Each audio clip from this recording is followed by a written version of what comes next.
Hola a todos y bienvenidos a Formación Comunista. Yo soy Pau Botella y hoy hablaremos de democracia y de dictadura.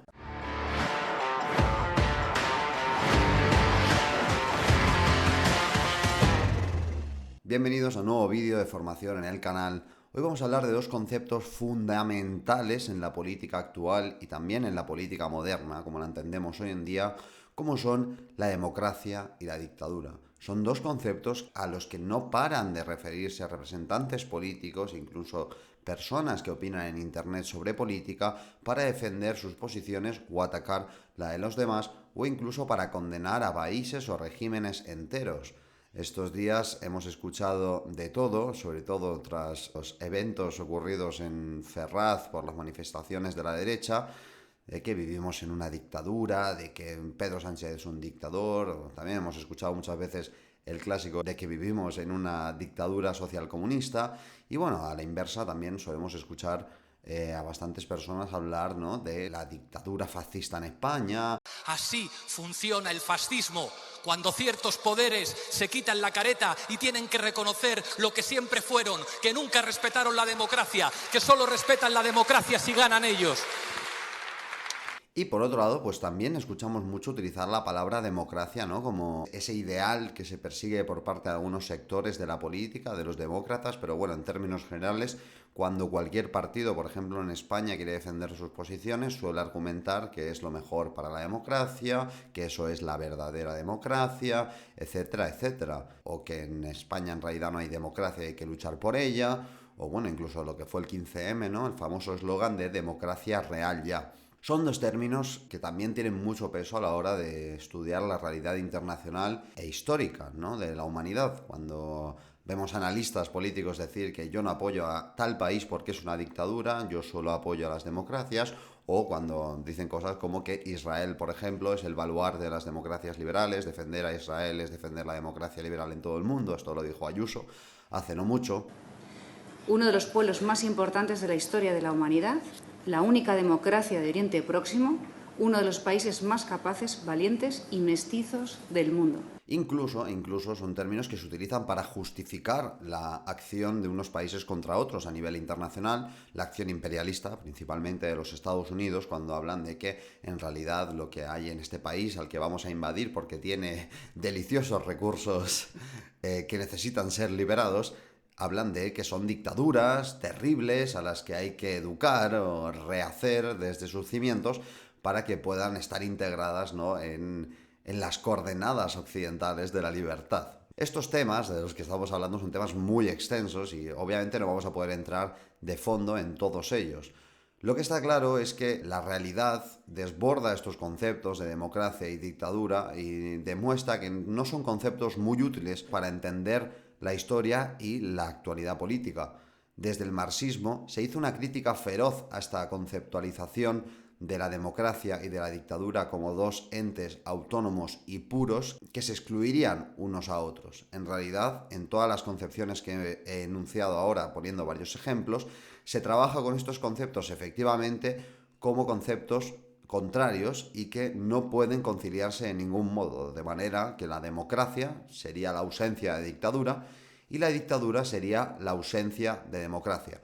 Esta concepción, como es obvio, pues no es útil para nada, básicamente porque la historia política de las naciones y de los hombres en general no se puede reconstruir utilizando estos términos porque serían totalmente incompletos, serían incapaces de abordar los matices que diferencian los regímenes políticos de unos países a otros, que la posición que ocupan las clases en esos regímenes, si estos regímenes son un régimen de transición de una etapa histórica a otra, etcétera, etcétera, ¿no? Son una simplificación que se utiliza de manera maniquea, blanco y negro, bueno y malo, para normalmente defender de manera propagandística posiciones de un grupo político u otro, pero que no nos sirven para hacer un análisis real, materialista, científico, de lo que hay detrás de un régimen político, de una economía, o de un país, una nación en general, incluso de un régimen internacional. Hoy aplicaremos a estos dos conceptos la concepción marxista sobre el Estado, que explicamos en el último vídeo de este canal, y que, bueno, os invito a todos a ver antes de seguir con el vídeo. De todas maneras, esto va a ser un vídeo liviano y comprensible para todo el mundo, pero si queréis profundizar mejor en todo esto, pues os dejo el vídeo aquí. Como ya dijimos en el último vídeo, la caracterización que se hace del Estado desde el marxismo parte de la realidad de las clases sociales. Y es que a nivel histórico no se puede entender la aparición y la consolidación de los estados y en los distintos modos de producción que hemos vivido, desde el esclavismo al feudalismo, al capitalismo, incluso al socialismo, sin entender la lucha de clases que hay por mantener la posición de dominación de una clase sobre otra o la lucha de una clase por liberarse de esa dominación. El Estado es el monopolio de la violencia, una fuerza pública que se circunscribe a un territorio y que sirve para mantener la dominación de esa clase dominante explotadora que saca beneficios, obviamente, con el sometimiento de la clase explotada. El concepto de democracia y de dictadura no son dos conceptos que se excluyan, sino que, al contrario, son dos conceptos que se van desarrollando de manera dialéctica y conjunta en las mismas sociedades, de manera que puede existir dictadura para unos y democracia para otros. El mito democrático más famoso al que se suele acudir es el mito de la democracia ateniense, griega, en la que efectivamente existían una serie de dinámicas políticas que intentaban alcanzar esa idea de democracia, de participación ciudadana, incluso hasta el punto de que quien no participaba de las decisiones colectivas se le señalaba como alguien al que no le interesaba una parte fundamental, ¿no?, del funcionamiento de la sociedad. Y sin embargo, eran sociedades esclavistas. Los esclavos, pues obviamente no tenían ese derecho a la participación política como si lo tenían los hombres libres o los mismos esclavistas. Esto es una forma de convivencia de democracia y de dictadura. Democracia para unos y dictadura para otros, totalmente apartados de la res pública y de la toma de decisiones, porque son la clase a explotar, y podríamos decir que la democracia se construye contra ellos, garantizando que haya una dictadura, hasta el punto de que podríamos reafirmar que no hay democracia sin dictadura. En el capitalismo es lo mismo, es decir, en los procesos de revoluciones burguesas que vivimos durante los anteriores siglos, partían de la idea del hombre que se validaba a través de la propiedad privada. Cuando tenías cierto patrimonio, cuando eras miembro de esa nueva clase burguesa o de otras clases previas a la burguesía y que mantenían una posición de riqueza, estabas legitimado para participar de la política y de las decisiones tomadas en sociedad. Sin embargo, cuando eras alguien totalmente desposeídos, sin nada que te validase como ese nuevo hombre, ¿no?, libre, en realidad ibas a ser sometido de igual manera como lo habían sido sometidos antes en los regímenes absolutistas. En este sentido, se vuelve a construir el mito de la democracia moderna, en este caso de esa democracia liberal, de derechos y deberes para todos los ciudadanos por igual, pero que se construye en contra de las clases explotadas y en específico en contra del proletariado, que esto es muy importante, ya que es la clase, es el motor de la plusvalía, es el motor de los beneficios de esa nueva élite burguesa que se erige como representante de esa nueva democracia, con deberes y derechos para todos los ciudadanos, excepto para los explotados. Incluso cuando se reconocen esos derechos y deberes a todos los ciudadanos, las clases se mantienen en una posición de explotación y de sometimiento hasta tal punto que nunca podrán ejercer sus derechos como lo hace la clase dominante. Esta crítica a los sistemas democráticos en donde la clase obrera también tiene derechos y deberes la hace Lenin en su texto La Revolución Proletaria y el renegado Kautsky, y hace referencia a esa capacidad abrumadora, ventajosa y que no se puede arrebatar de ninguna manera a la clase dominante de ejercer esos derechos. Es decir, no es lo mismo contar con los grandes medios de comunicación que te permiten hacer grandes campañas electorales y que por lo tanto te permiten llegar a todo el mundo y ganar unas elecciones, que contar con el patrimonio y la capacidad económica de la clase obrera.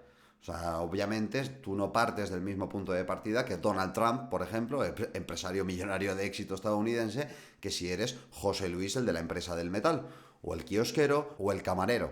A fin de cuentas, se parte desde una desventaja económica que se mantiene en el tiempo de manera impepinable, es decir, si no se mantiene esa desigualdad, ese sometimiento de la clase explotadora sobre la clase explotada, el sistema colapsaría y no podían obtener los beneficios que les permite seguir explotando a los trabajadores, y por lo tanto esa desventaja inicial se mantiene y se traslada al ámbito de la política. Esto es, se puede decir perfectamente que en los regímenes más democráticos que conocemos hoy en día, en realidad el Estado sigue en manos de la clase capitalista, de su parte más poderosa, de esa oligarquía financiera, que somete, cuando lo necesita, a los obreros o a las clases que se rebelan contra la situación de explotación y de desesperación que viven. Engels dijo en su momento que la democracia era el régimen perfecto para la dominación capitalista, el régimen preferido al que intentaban tender, porque en términos generales permitía crear una falsa ilusión de que todo cambiaba porque tú podías votar y entonces cambiaba un gobernante por otro. Pero sin embargo, lo que es la riqueza y la posición de dominio sobre los medios de producción de la burguesía se mantenía intacta. Además, con ese factor como es la alienación, el engaño constante al que se somete a los explotados de que viven en una sociedad en la que deciden lo que les pasa. De manera que todo lo malo que les pase es culpa suya, no haber votado a ese partido, ¿no? Bueno, como esta escena mítica de los Simpson, por favor, adelante. ¿Pero por qué tenemos que construir un rayo láser dirigido contra un planeta del que ni hemos oído hablar? A mí no me mires, nena. Yo voté a codos. En este sentido, la democracia burguesa y la democracia a la que algunos incluso llaman posmoderna actual ha sido una de las mayores conquistas de la clase dominante, de la burguesía, que te mantiene peleándote por cuestiones secundarias y complementarias que no van a ningún sitio, mantiene a la población polarizada, que si izquierdas, que si de derechas, que si estas reformas económicas mejor, que si esta otra reforma va a solventar antes el problema, etcétera, etcétera, que si carril bici, que si Madrid Central, que si lo que os venga a la cabeza. Y en términos generales la dominación sigue ahí, sigue igual. La realidad es que ningún gobierno puede tomar decisiones más allá de unas líneas rojas que están muy bien delimitadas, y cualquiera que sepa de política y de historia en nuestro país y en general sabe que es así. En España la transición estuvo todo atado y bien atado. Las fuerzas de izquierdas, totalmente vendidas, pactaron la imitación del molde democrático estadounidense, bipartidista y totalmente estéril en lo que se refiere al cambio, que implicó la recreación, la refundación prácticamente de un PSOE muerto, con dinero de la socialdemocracia alemana, lo que nos lleva a pensar que sospechosamente era dinero americano, y Alianza Popular como ese contrapoder de derechas que iría a equilibrar la balanza entre socialdemocracia moderada y partido conservador liberal. La realidad es que estos dos partidos, en las cuestiones fundamentales, tanto el PSOE como el PP, al final, la Alianza Popular, han servido para que los planes generales que tenía la oligarquía financiera española, totalmente coaligados con los intereses de la oligarquía estadounidense y alemana, se lleven a cabo. Estamos hablando de la desaparición de la industria, estamos hablando de la privatización y la destrucción de los sectores estratégicos españoles.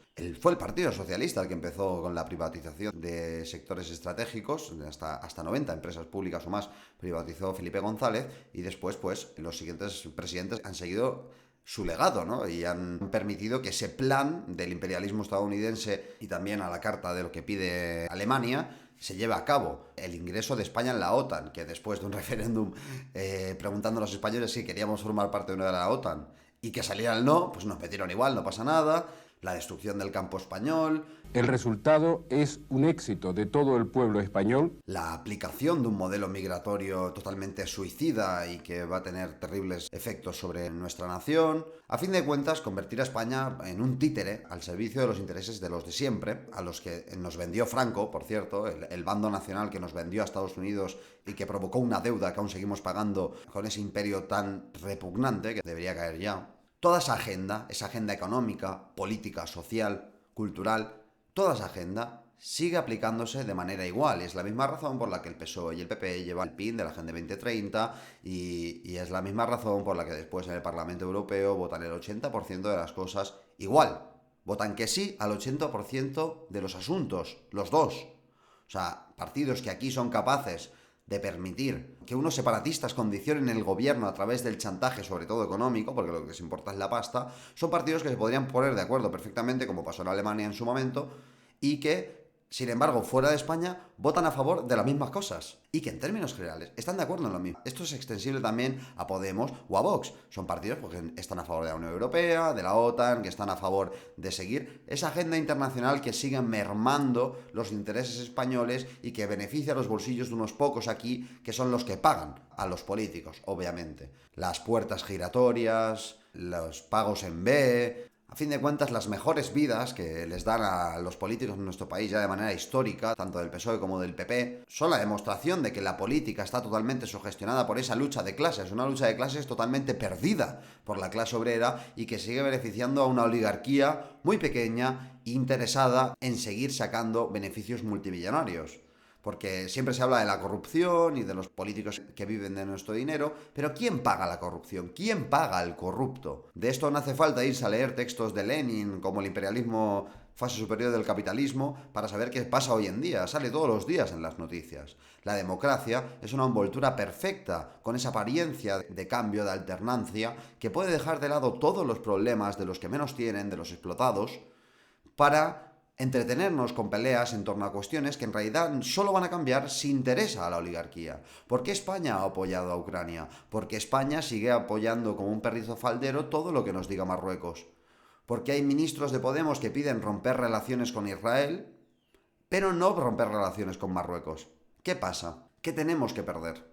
Y sí, a mí no me gusta Israel, creo que tenemos que romper relaciones con ellos, igual que con Marruecos, o sea, pero bueno, esa es mi opinión, yo no soy político, a mí nadie me ha elegido para nada, pero ¿qué hay detrás de todo eso? ¿Qué hay detrás de todo eso? Parece mentira, o sea, y este es el problema también del reduccionismo que se hace en torno, por ejemplo, a Sánchez, ¿no? Que se le pone prácticamente como un dios capaz de hacer lo que quiera y de tomar todas las decisiones que quiera, cuando en realidad no, y da igual quién está ahí arriba, da igual, mañana puede ser Abascal, mañana puede ser Pablo Iglesias, Dios no lo quiera. Van a hacer lo que les digan. Harán su propia campaña electoral desde arriba, con sus reformas populistas, para ver si siguen rascando votos por el mito que les ha llevado ahí, su propio mito fundacional partidista, pero jamás tocarán las bases de lo que realmente está perjudicando a nuestro país y a los trabajadores, que es la base del país. La democracia es una farsa, porque primero no existe nada como la democracia pura o la dictadura pura. Siempre hay una parte que se beneficia de esa dictadura y que tienen que mantener unos equilibrios de poder entre ellos, y hay una parte de la población sometida. En España, lo que opina la gente da igual. Los partidos políticos ganan elecciones con programas que nunca aplican. En España nunca hacemos ni un referéndum para preguntar a la gente si está de acuerdo con el modelo migratorio, con el que se cierren centrales nucleares, o si deberíamos, en plena crisis, como fue la subida de la luz el año pasado, intervenir las eléctricas. Son decisiones que jamás estarán en manos de la población, porque hay una oligarquía que tiene muy claro cuáles son sus objetivos. Quieren que sigamos siendo un mercado de turismo ultra rentable, un mercado de especulación inmobiliaria, uno de los mejores del mundo para invertir. Quieren que seamos la puta de Estados Unidos y de Alemania, y que seamos incapaces de ser un país soberano, que tome sus propias decisiones y que ponga en primer plano las necesidades de los trabajadores. Esa es la realidad que vivimos.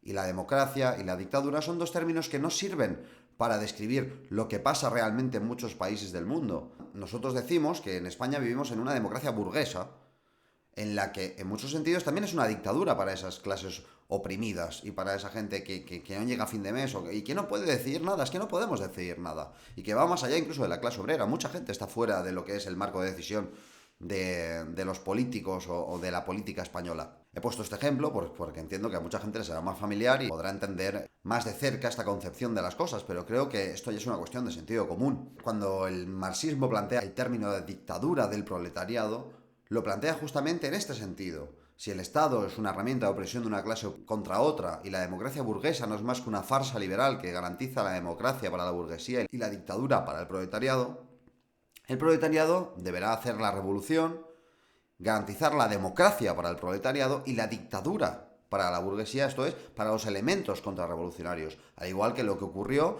en las revoluciones burguesas del siglo XVIII, siglo XIX. A fin de cuentas, hay que ganar esa revolución, y la dictadura del proletariado es la única vía para hacerlo. Esto no es más que una demostración del realismo político que hay detrás del marxismo-leninismo y de Marx. Cuando hablamos de revolución, no hablamos de una cosa ideal, no hablamos de una cosa que nos gustaría ver y que nos gustaría que fuera así o así. Ya ha habido revoluciones en la historia, y de las clases oprimidas también.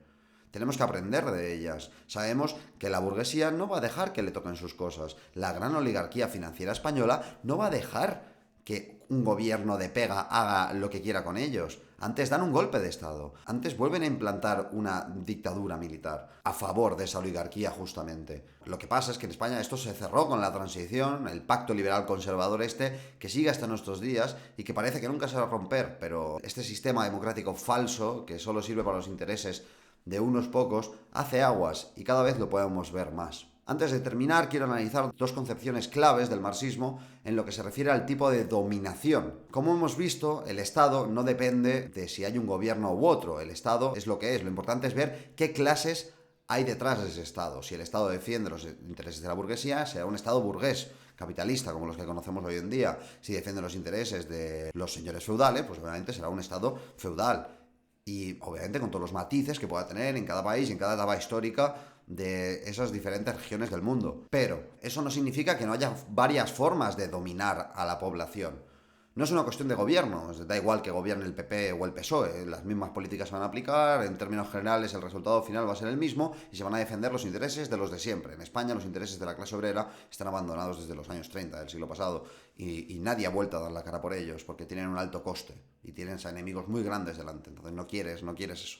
Sin embargo, la burguesía sí desarrolló la necesidad de defenderse de las revoluciones proletarias que asolaban a medio mundo a principios del siglo pasado. La reacción no podía basarse en restablecer el antiguo régimen, porque era la propia burguesía la que estaba amenazada de ser desplazada del poder.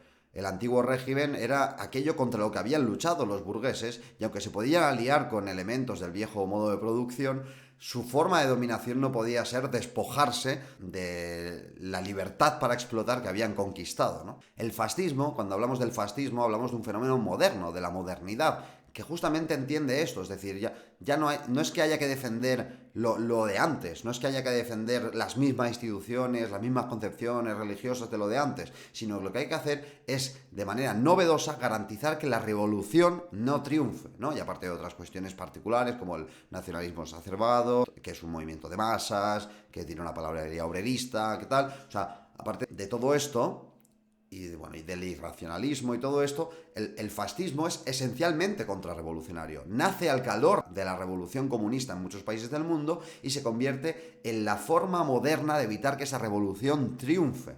Es la cara oscura de ese movimiento revolucionario, es el máximo exponente de esa contrarrevolución. En este sentido, la burguesía pasa de una dominación democrática a una dominación autoritaria. Ya lo explicaremos estos términos, pero lo esencial es entender que el fascismo en realidad es financiado por la propia burguesía, de esos países totalmente atemorizados por la llegada del comunismo. Y esto no es una cosa que me estoy inventando yo, lo sabe todo el mundo, incluso los propios fascistas, y incluso había liberales que decían, bueno, si este es el precio a pagar porque no haya comunismo en mi país, pues me uniré al partido nazi, ¿no? Esto pasó, y fueron muchas las empresas que pusieron el dinero para que personas como Hitler o Mussolini llegaran al poder. Es más, en la Alemania de Hitler, y un día haremos un vídeo de esto, fue un régimen bastante floreciente para la propiedad privada. Hitler reconocía la propiedad privada como un sistema de valía social y que era bastante útil. Fue el primer país del mundo en la historia en privatizar una empresa pública. Durante la guerra tuvieron incluso problemas porque había empresarios privados a los que les pedían que produjesen cosas y no lo hacían, o lo hacían mal o a destiempo, y ni siquiera intervenían esas ramas directamente. O sea, fue un país bastante respetuoso con la propiedad privada, porque su objetivo no era acabar con el capitalismo, era salvarlo. En ese sentido, el marxismo hace la diferenciación que ya hemos dicho entre dominación autoritaria de la burguesía y dominación democrática. La diferencia esencial sería que en la dominación autoritaria, la herramienta principal de dominación de la burguesía es el terror. El terror. Esto implica que no haya alienación, es decir, que no haya engaño, que no haya un trabajo de comunicación, de masas ideológicos para intentar convencer a la gente de que hay que apoyar al régimen. No, totalmente. Hay un trabajo de alienación brutal y mucha gente entra y se convence de que hay que defender el régimen. Pero es un régimen de terror, principalmente de terror. Sin embargo, la dominación democrática es aquella dominación en la que, aunque haya terror, lo principal es la alienación. Es ese engaño, es esa falsa apariencia de que todos participamos de un sistema casi perfecto en el que tomamos decisiones y que cuando salen mal las decisiones, la culpa es nuestra. Sin embargo, es el mejor modelo. O sea, culpar a la gente de lo malo que le ocurre y que los responsables de verdad sean los que se llevan la mejor parte del pastel. Es perfecto, pero no se mantiene. No se mantiene porque, como he dicho, el capitalismo hace aguas y surge esa conciencia revolucionaria que pone en entredicho la democracia, que a fin de cuentas es un producto más de la historia que desaparecerá en un futuro cuando la lucha de clases sea cosa del pasado. Por lo tanto, la dominación autoritaria se diferencia de la democrática en que la herramienta principal de la burguesía para dominar es el terror. Y, pues, bueno, en este sentido podemos traer a colación la cita de Dimitrov, que podemos dejar por aquí, en referencia a que el fascismo es la dictadura terrorista abierta de los elementos más chauvinistas y reaccionarios de la burguesía. La dominación autoritaria fue en su momento la forma de evitar la revolución y de garantizar que los beneficios de los de siempre se mantuviesen intactos. La dominación democrática, sin embargo, es el mejor régimen en el que el capitalismo se mantiene para evitar que haya una verdadera revolución y que las cuestiones importantes se pongan encima de la mesa para solventarlas. Un comunista no es demócrata, un comunista no es antidictadura, es un comunista revolucionario, primero de todos, y sabe desenmascarar esa farsa que hay detrás del democratismo burgués que en muchos sentidos ha ilusionado a muchos pueblos, pero que acaba fallando. Hay mucha gente que dice que en España hay fascismo. Fascismo en España, hay fascismo. ¿Por qué? Porque se pega la gente en las manifestaciones. Y esto, lo mejor de todo es que ahora lo dicen hasta los fachas, porque les pegan en una mano y dicen, esto es como Venezuela, es una dictadura, no sé qué. Bueno, ya había manifestaciones antes de lo de Ferraz, ¿vale, chicos? Ya había habido huelgas, ya habían sacado ojos a la gente, ya habían pegado palizas a la gente, había habido cargas ilegales, eso ya había pasado, ¿vale?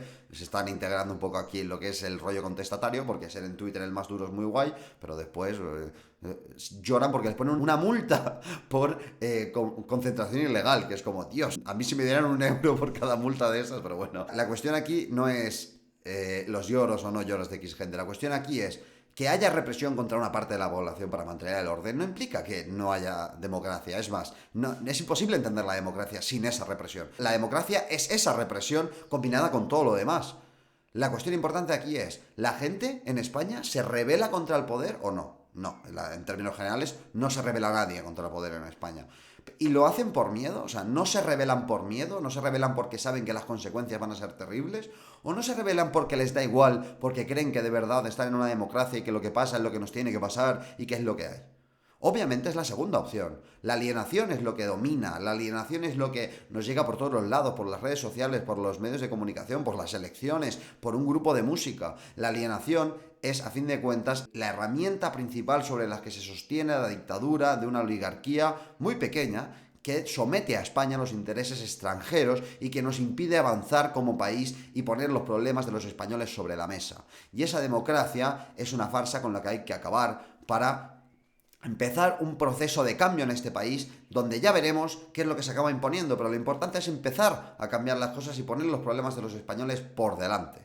Por delante. Ya basta de democratismos, de formalismos, ya basta de buenismos, de derechos humanos, de no sé qué. De verdad, la realidad rebasa todo eso. Los problemas de los españoles van mucho más allá del buenismo, de los derechos humanos y de todo eso. También tenemos derechos humanos aquí y nos los vamos a cargar por el modelo migratorio, por la pérdida de puestos de trabajo. Se va a ir, tío, se va a ir. Ya no va a haber nada de eso.